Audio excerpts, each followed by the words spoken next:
Hah? Aduh meniriwa sih Mama Ira. Kok direkam ya? Dan Calik. kesel, AKA duduk. kesal saya. Aduh sore-sore gini enak ya say. Sudah laporan kepada yang di atas? Sudah. Oh iya, selamat hari ini. Kakinya anak-anak Ika. Capek deh kakak deh. Say hi dulu. Oh ya. Assalamualaikum semuanya. Apa kabar? Saya sebetulnya agak-agak marah nih sama yang lagi nyanter. Ini di belakang saya nih isinya kaki-kakinya. Kalau nggak Ciki, Cimi pasti. Ada Cisi. Oh Cisi. Haha. Yes, mau ngobrol apa Ki? Ini ada pertanyaan dari teman-teman yang udah nonton kita nih. Nice. Saya mau bilang terima kasih. Iya, Terima kasih banyak untuk semuanya followers yang sudah subscribe Mama Ira. Yang belum subscribe, ayo saya doakan semoga semuanya lancar. Tolong di subscribe biar rezekinya tambah. Amin. Di subscribe biar rezekinya makin banyak, ya kan. Terus makin seru lihat kita, terhibur hatinya. Jangan dibawa bete deh kalau udah ngeliatin kita nonton deh. Ya, kreatif. Namanya juga kreativitas generasi X. Oke. bukan mantan ya. Apa? Bukan mantan ya. Speaking about single. Gimana rasanya? Langsung nelongso gitu. Jadi single. Lebih tepatnya Single jomblo ya. again. Jomblo forever. Yang enggak lah, bismillahirrahmanirrahim. Doa yang baik-baik. Baik-baik aja. Berdoa semoga Allah pasti memberikan sisa jodoh saya di sisa usia saya. Seorang laki-laki yang memiliki iman Islam yang baik. Amin. Bisa menjadi panutan keluarga. Nah, sebelum ngobrol. Ya. Oke. Terusin. Ya, panutan keluarga. Lu doa. Yang menjadi panutan keluarga. Amin. Kesayangan banyak orang. Amin. Kesayangan kita semua. Ya, gitu aja lebih baik. Nah, diawali dengan segala sesuatu yang baik. Ya, segala sesuatu. Ya, meskipun udah 17 tahun. Sekarang gini, kan kehidupan ini harus terus berjalan ya, Mama Ira. Iya. Tapi ada banyak orang-orang yang baru mengalami hal yang udah Mama Ira alami udah lama banget nih. Cerita dong, kenapa? Gimana? Ya namanya hidup sendiri itu gimana sih? Apa maksudnya bukan apa ya? Kita sharing, ngobrol santai aja. Ini sekali lagi sharing, ya. Berdasarkan pengalaman. Dengan segala hormat, ya. Tanpa mengabaikan peranan siapapun, mengabaikan kehadiran siapapun, tapi intinya begini. Saya itu bertemu dengan papanya anak-anak itu tahun, kalau nggak salah tahun 90-an, kalau Bapak ingat. Pacarannya nggak lama, setelah itu kami menikah. Setelah menikah, tahun 8 atau 9 gitu ya. Setelah itu menikah, dan kami bersama-sama hidup hanya 13 tahun. Jadi sangat singkat sebetulnya gitu ya. Alhamdulillahnya ada Kalista, Devara, Kaila, Rafa. Intinya adalah menjadi single parents itu gampang-gampang susah, terutama di proses awal.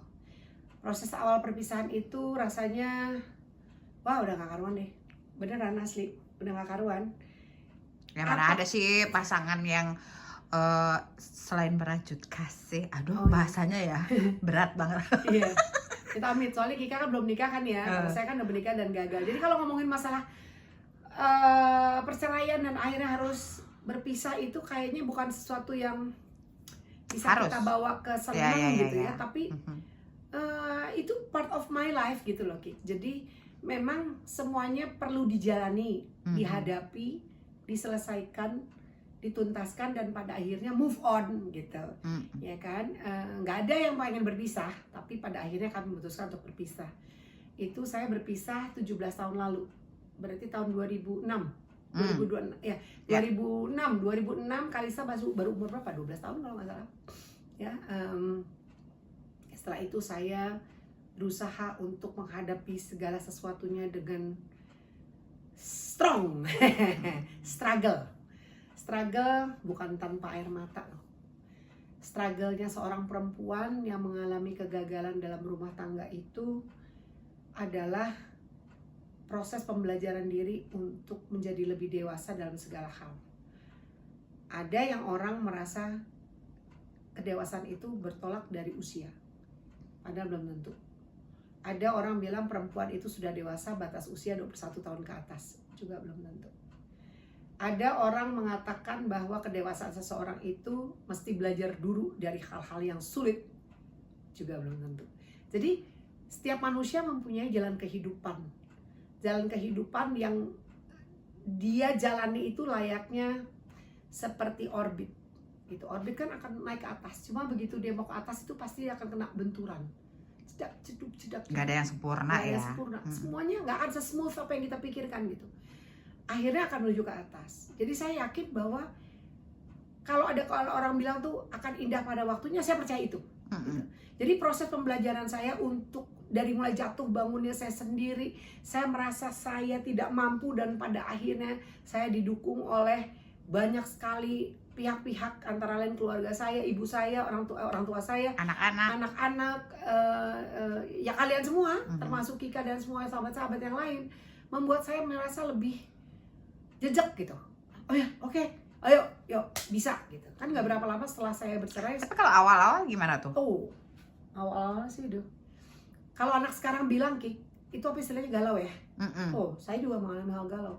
Dengar lagu yang biasa kita bawain bersama dengan papanya anak-anak, waduh. Tears, aduh langsung. Langsung muncul gitu. Kan banyak memori ya. Kan gini, saya ini kan artis, penyanyi. Jadi semua kebetulan papanya anak-anak juga senang menyanyi. Oh, oke. Senang bermusik, senang banyak kenangan-kenangan lagu ya. Kenangan indah melalui lagu-lagu ini. Jadi pertama itu tuh nggak mungkin dong kita nggak hidup tanpa lagu kan, mau senang sedih susah pasti kedengaran lagu terus dong. Jadi pas misalnya kayak pas di rumah sendirian setelah pisah gitu, di rumah sendirian terus ngeliat apa yang penuh memori gitu kan, putar lagu itu ucur. Itu prosesnya berapa lama tuh? Untuk apa? Untuk bisa ya seenggaknya gitu. Susah ya? Nggak bisa dibatasin waktu. Setelah Kayla SMP berarti Rafa udah SD ya, udah mau lulusan ya. Pokoknya begitu Rafa udah mau masuk, udah makin besar. Rafa kan dulu masih kecil kan, 2006 berarti dia masih 3 tahun. Setelah dia usia 6 tahunan, berarti lama Ki prosesnya, 5-10 tahun tuh Ki. Proses saya untuk menjadi lama saya ya? Siap gitu, saya bisa melewati ini semua. Dan bersyukurnya itu tadi Ki, Allah tuh memberikan saya kesempatan menjemput rezeki dengan kegiatan aktif. Waktu itu setelah saya nggak berapa lama bercerai, saya masuk Idola Cilik. Mulai ini lagi ya, main film lagi. Terus Idola Cilik hampir setiap tahun kan kita kan, habis main film apa segala macam. Jadi hampir tidak diberikan jeda bersedih hati gitu. Bertemu dengan banyak orang. Dan semakin happy karena anak-anak makin oke. Nah, untuk ngomongin anak-anak, ada beberapa cara sebetulnya. Menghadapi Kalista Devara artinya akan berbeda dengan Kayla dan Rafa. Kalau Kalista Devara itu saya terutama bicaranya dengan tetap bahasa sederhana tapi bisa diterima, dan proses pembelajarannya waktu saya terakhir bercerai itu kan Kalista sudah ngerti ya, SD ya, 12 tahun, dan dia waktu di pengadilan kan dia berhak untuk memutuskan ikut saya atau ikut papanya gitu. Dan dia memutuskan untuk ikut saya. Kalau Kalista dia 12 tahun, berarti Devara bedanya sama dia 2 tahun, 10 tahun. Nah, abang ini mengikuti kakak gitu. Sambil proses berjalan gitu kan. Baru kemudian adiknya Kayla ini yang waktu kemarin tuh sempat menjadi kendala lah gitu. Kendala tuh gini. Karena dia ngerasa dia dekat sama papanya kan. Jadi kenapa sih gitu ya? Kenapa sih mama dengan papa gitu kan? Papa kenapa sih harus bisa gini? Pokoknya segala macam dia punya extreme movement yang jeduk gitu. Tapi sekarang semakin usia dewasa segala macam, anak-anak malah seneng. Mama papanya bisa seneng mereka. Kenapa? Rumah kita 2.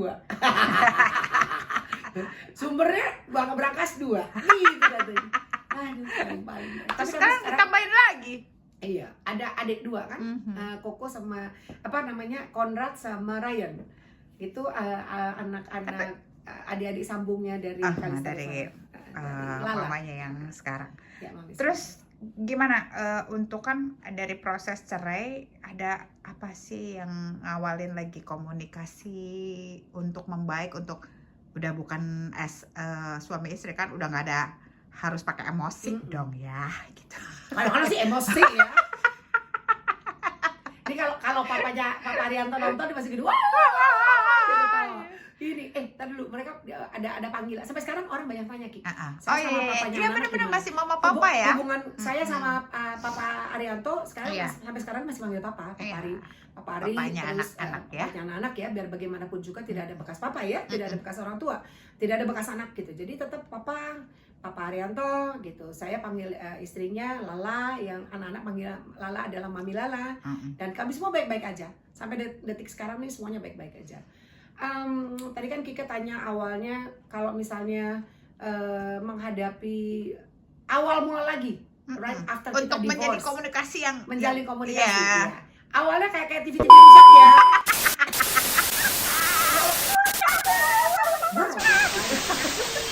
Panjang gitu. Tapi lambat laun ya. Ya.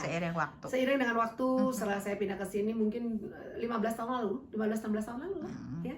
Semenjak itu semuanya kan Kalista sekarang garing 30 ya, dia mau hampir 30, berarti 15 tahun lalu, right after Kalista SMP, SMA itu baru kita semua bisa mulai pelan-pelan saya dan Mas Ari itu menjalin kembali komunikasi agak lebih tertib teratur. Karena kami melakukan itu demi anak-anak gitu. Bukan karena maksud yang lain ya, demi anak-anak. Dan saya sangat sayang kepada Ibu Hajah Indah Rusantoro. Itu ibu Mas Ari, ibu mertua. Karena buat saya punya satu keyakinan, pandangan hidup saya sampai kapanpun ibu mertua saya adalah tetap ibu saya. Jadi saya sangat menghargai Ibu Indah, yang Tiim itu adalah sebagian dari napas hidup saya. Jadi nggak mungkin saya bisa melupakan ibu gitu. Sampai sekarang pun, sampai detik ini pun saya amat sangat dekat dengan ibu mertua. Jadi segala sesuatu tuh pasti ada reasonnya. Pasti ada reasonnya. Jadi anything sekarang from the reason. Iya. Jadi sekarang hubungannya udah baik, udah baik. Anak sama anak-anak juga sangat baik. Jadi besties ya sama banget Mas Ari ya. Ya, saya sama Mas Ari jarang-jarang ngomong, jujur aja, jarang-jarang berkomunikasi kecuali hal-hal yang amat sangat krusial, penting banget gitu kan ya. Malah saya lebih sering ngobrol sama Lala. Iya benar. Ngobrol Lala itu adalah istrinya Mas Ari yang sekarang.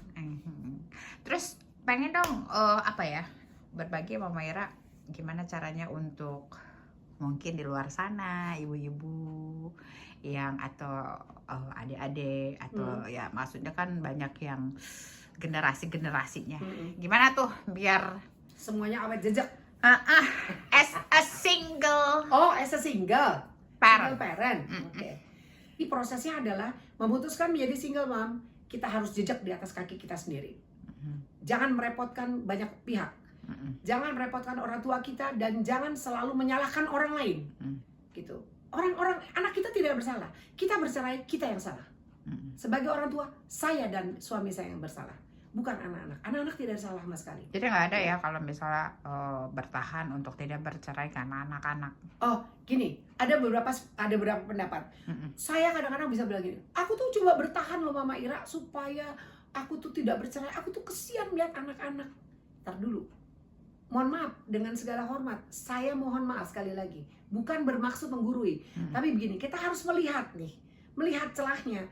Alasannya kenapa kita harus meminta cerai atau kita diceraikan. Ya kan, ini kan kesalahan dari yang tadi saya bilang, dari orang tua kan, dari kita kan sebagai pasangan suami istri gitu ya. Kenapa anak-anak itu harus diberatkan? Kalau kita yang salah, ya sudah. Kalau memang akhirnya kita diceraikan sama suami kita akibat kesalahan kita sebagai perempuan yang dianggap tidak capable sebagai istri, macam-macam reasonnya gitu. Otomatis kan pasti kita misalnya anggaplah terjadi perceraian ya. Lalu tiba-tiba anak ini harus diambil sama mantan suami misalnya gitu. Terus kita mau menyalahkan dia? Enggak lah, kita koreksi diri. Kenapa kita seperti itu? Gitu. Dan anak-anak ini tidak perlu dijadikan alasan atau membuat keluarga yang tidak sehat. Di depan anak-anak semua baik, oh baik-baik aja, papa mama selalu baik, apa ini itu, kita semua nggak ada masalah. Padahal di belakang itu, nggak jelas, udah tidak sehat hubungannya. Kita juga berhak happy ya. Oh iya dong, kalian tidak melihat bagaimana tumbuh kembangnya anak-anak. Ayo loh, apa nggak lebih kesian anak-anaknya gitu, melihat bapak ibunya yang tidak ada sesuatu yang yang menyenangkan dalam rumah gitu, masing-masing sendirian apa ini itu, tapi nggak ada bom lagi, nggak ada kehangatan dalam rumah tangga. Jadi bercerai itu bukan salah satu hal yang jadi kedepannya lebih jelek ya. Ada, ya sebagian orang pendapat, wah anak itu tidak bagus karena bapak ibunya bercerai. Tunggu dulu, bapak ibunya bercerai, anaknya kalau pintar kenapa? Kalau anaknya bisa berhasil sukses atas izin Allah, berkat Allah, kenapa? Gitu kan? Kalau sekarang bapak ibunya bercerai, anaknya menjadi orang-orang hebat, itu satu hal yang patut dipuji. Ya jangan disalahin dong anaknya. Orang tuanya juga, kalau sekarang mereka harus menghadapi itu, pasti mereka juga punya strategi. Orang tuanya bercerai, setidak-tidaknya ibu ini atau bapak ini mendidik anaknya dengan baik dan benar, betul nggak? Apalagi sekarang bapak ibu bercerai, tapi bapak ibu bercerai ini masih bisa melakukan komunikasi. Malah lebih baik. Oh iya, keutuhannya, kesuksesannya seorang anak, baik buruknya anak itu, terbentuknya karakter dan segala macamnya itu tetap ada campur tangan orang tua. Ngerti kan? Jadi agak harus ada reasonnya gitu. Jangan bilang, wah dia broken home nih, pasti anaknya gini. Belum tentu. Kadang-kadang anak-anak yang broken home jauh lebih hebat dia, jauh lebih kuat, dengan segala hormat gitu ya. Tapi bukan berarti anak-anak yang tidak broken home tidak jauh lebih bagus otomatis. Karena kenapa? Kesatuan ibunya, bapaknya masih utuh, ya kan, cinta kasih perhatiannya masih utuh. Tapi kalau anak-anak yang broken home kan masing-masing mempunyai part yang berbeda gitu. Kasih dari ibu, kasih dari ayah, mungkin si ayah menikah lagi seperti saya sekarang gitu kan. Atau misalnya saya tetap jalan sendiri, tapi kan kami alhamdulillahnya bisa bersama. Saya sangat berterima kasih loh dengan mama sambungnya anak-anak, dengan Lala. Lala itu hebat. Itu cinta kasihnya tidak putus pada anak-anak saya, dan saya pun sangat mencintai Conrad sama Ryan. Jadi kami ini, saya dengan papanya anak-anak, dengan ibu Lala ini sangat kompak gitu. Dan ini terjadi in real, dan alhamdulillah kami semua bisa memberikan usaha yang terbaik untuk anak-anak kami, mulai dari pendidikannya sampai dengan fasilitasnya, dan yang pasti kami sangat bangga kepada semua anak-anak tidak terkecuali. Itu kan jadi 6 ya, saya 4 tambah 2 ya. Itu semua anak-anaknya hebat-hebat. Jadi buat teman-teman Mama Ira atau sis yang di luar sana, sis, jangan putus asa sis. Move on, maju. Jangan gara-gara alasan bercerai terus kamu jadi drop, jatuh, terpuruk, malah mungkin pada akhirnya tidak bisa menghadapi dunia. Oh come on. Ayo dong, kita lebih realistis hidup ini, ya kan? Allah itu maha baik, Tuhan itu maha baik. Semua indah pada waktunya, percaya sama saya. Anak-anak udah punya rezekinya masing-masing, gak usah khawatir. Rezeki itu datang dari mana aja. Jadi di atas dari semua itu bersyukur dan kita benar-benar harus deserve to be happy. Yeah, we deserve to be happy because everyone di seluruh dunia ini perlu merasakan kebahagiaan sendiri dengan cara kita tanpa merugikan orang lain. Gitu. Doain aja mudah-mudahan saya dengan papanya anak-anak Mas Arianto, dengan Lala, kami bisa selalu mempunyai kesempatan untuk menjemput rezeki, berkah sehat ya, melihat anak-anak semakin besar, dewasa, menikah, menimang cucu, iya kan, sampai akhir hayat kami nanti. Gitu. Terima kasih semuanya yang selalu mendoakan saya dengan keluarga saya. Terima kasih. Dan saya mulai ngantuk gitu. Terima kasih loh Mama Ira. Terima kasih semuanya, jangan lupa subscribe, like, comment, and share. Ira Maya Sofa, real, and this is real.